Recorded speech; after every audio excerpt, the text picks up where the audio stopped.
Hello everyone, welcome to my YouTube channel. তো রাধা অষ্টমীর দিন সকালবেলা আমি কি করলাম তারই একটি ছোট্ট ব্লগ। তো সবাই কেমন আছো? আশা করি সবাই অনেক ভালো আছো, আমি অনেক ভালো আছি।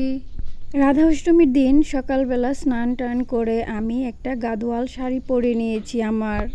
আমার সব শাড়ির মধ্যে এই শাড়িটা সবচেয়ে পছন্দের একটি শাড়ি। এই যে আমি এখন ফুল তুলতে এসেছি আমাদেরই বাগানে, আর আমাকে ভিডিও করে দিচ্ছিল আমারই ছোট বোন। আর এই যে দেখো, সুন্দর এই ফুলগুলো কিন্তু অনেক সুন্দর। আমি বেশি একটা এক্সপার্ট না ভিডিওতে, ভুল ত্রুটি হলে ক্ষমা করে দিও।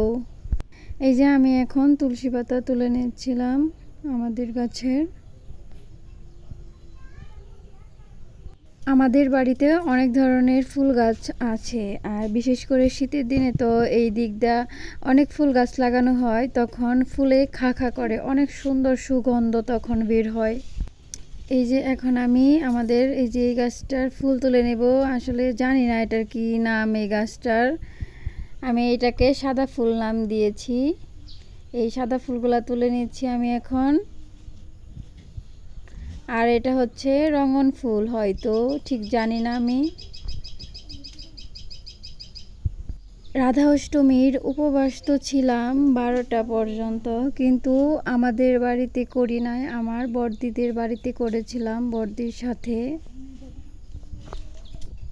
এই যে দেখো ফুলগুলা অনেক সুন্দর।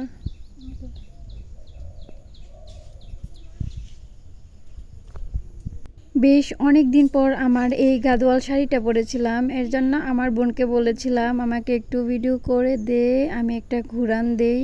এই যে দেখো শুধু ঘুরতেই আছি, আর ও শুধু ভিডিও করেই দিচ্ছিল। এই শাড়িটা কিনেছিলাম আমার পিসাতো বোনের বিয়ের 2 দিন আগে কিনেছিলাম। ভাবছিলাম যে ওর বিয়েতে এই শাড়িটা পরবো, পরেও ছিলাম, কিন্তু তখন তেমন একটা ভালো দেখা যায়নি, শাড়িটাও পরানো ঠিক হয়নি তখন। এই যে আমি ঠাকুর ঘরে এসে বাড়ির পুজোটা দিয়ে নিচ্ছিলাম।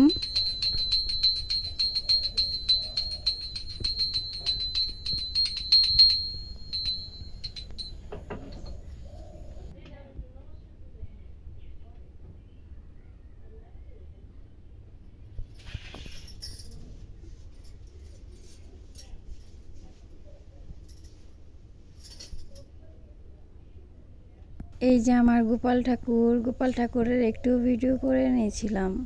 এই যে